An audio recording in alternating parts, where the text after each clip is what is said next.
અમદાવાદના બજારમાંથી નમકીન ખરીદતા પહેલા સાવધાન થઈ જજો। અમરાઈવાડી વિસ્તારમાં એએમસી ફૂડ વિભાગના મેગા દરોડા, કુરકુરે અને ફ્રાઈમ્સ બનાવતા એકમો પર તવાઈ બોલાવવામાં આવી છે। હલકી ગુણવત્તાવાળી નમકીન બનાવતી હોવાનું સામે આવ્યું છે। અગાઉ આવેલા સેમ્પલના રિપોર્ટમાં અનેક ચોંકાવનારા ખુલાસાઓ પણ થયા છે।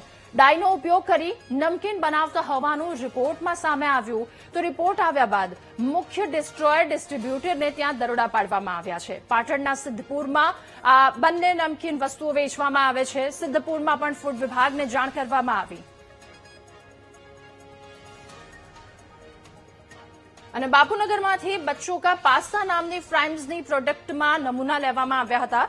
રિપોર્ટમાં ફૂડ કલર કે જે આરોગ્ય માટે હાનિકારક હોય છે એ મળી આવતા તપાસ કરવામાં આવી હતી।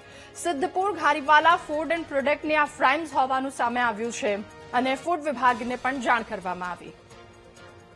જો તમે બાળકોને સસ્તી નમકીન ખવડાવો છો તો ચેતજો, કારણ કે અમદાવાદમાંથી જે નમકીન વેચાતી હતી તેમાં ડાઈનો ઉપયોગ થતો હોવાનું સામે આવ્યું છે। અમદાવાદના જે અમરાઈવાડી વિસ્તાર છે ત્યાં અમન સેલ્સ કરીને જે ડિસ્ટ્રીબ્યુટર છે કે જેના ધારીવાલા ફૂડ્સ કે જે પાટણની અંદર બનતું હતું તેની નમકીન્સમાંથી ડાઈનો ઉપયોગ થતો હોવાનું સામે આવ્યું છે। આ ડાઈ કે જે કલર્સ જે કપડાની અંદર ઉપયોગ થતો હોય છે અને તે ધારીવાલા ફૂડ્સમાં ડાઈનો ઉપયોગ થતો હોવાનું સામે આવતા અહીં કાર્યવાહી કરવામાં આવી છે અને જે સેમ્પલ્સ છે તે પણ કલેક્ટ કરવામાં આવ્યા છે। મહાનગરપાલિકા દ્વારા અત્યારે હાલ કામગીરી કરવામાં આવી રહી છે અને જે સેમ્પલ લેવામાં આવ્યા હતા તેના રિપોર્ટની અંદર અનેક ચોંકાવનારા ખુલાસા થયા અને ત્યારબાદ હવે અહીં જે જથ્થો છે તે પણ સીલ કરવામાં આવી રહ્યો છે। અને મહત્વની બાબત એ છે કે પાટણના ધારીવાલા ફૂડ્સ છે કે જ્યાં કાર્યવાહી કરવા માટે પણ કહેવામાં આવ્યું છે, એટલે કે આ એજન્સી હતી કે જે અમદાવાદ શહેરની અંદર જે ફૂડ છે તે સપ્લાય કરતી હતી, જ્યાં અત્યારે હાલ મહાનગરપાલિકાના ફૂડ વિભાગ દ્વારા કામગીરી કરવામાં આવી રહી છે। અધિકારી છે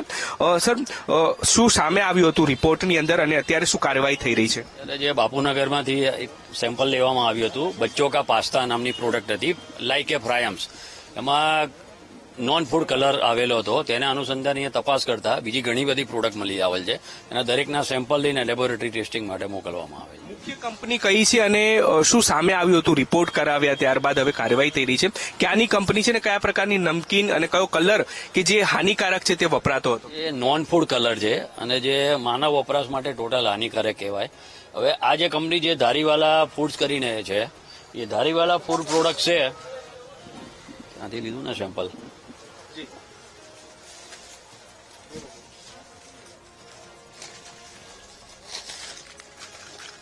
પાટણની આ કંપની છે અને ત્યાં ગુજરાતની કંપની છે અને આ લેબલ ઉપર બી છે જ એમનું નેમ, એડ્રેસ ને નામ ને બધું કમ્પ્લીટ છે એની પર।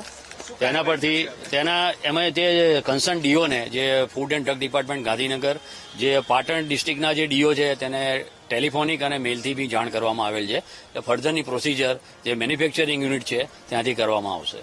બિલકુલ, તો જે ધારીવાલા ફૂડ છે કે જે પાટણનું છે અને તેના દ્વારા આ પ્રકારનો કલર કે જે કપડામાં ઉપયોગ થતો હોય છે તે વાપરવામાં આવતો હતો અને તે રિપોર્ટની અંદર ખુલાસો થયો છે। ત્યારે હવે મહાનગરપાલિકાનું ફૂડ વિભાગ તો કાર્યવાહી કરી છે, સેમ્પલો લેવામાં આવ્યા છે, પણ જે પાટણ ખાતે જે ધારીવાલા ફૂડ છે કે જે નમકીન બનાવતું હતું તેની સામે પણ કાર્યવાહી કરવા માટે ફૂડ વિભાગને જાણ કરી છે।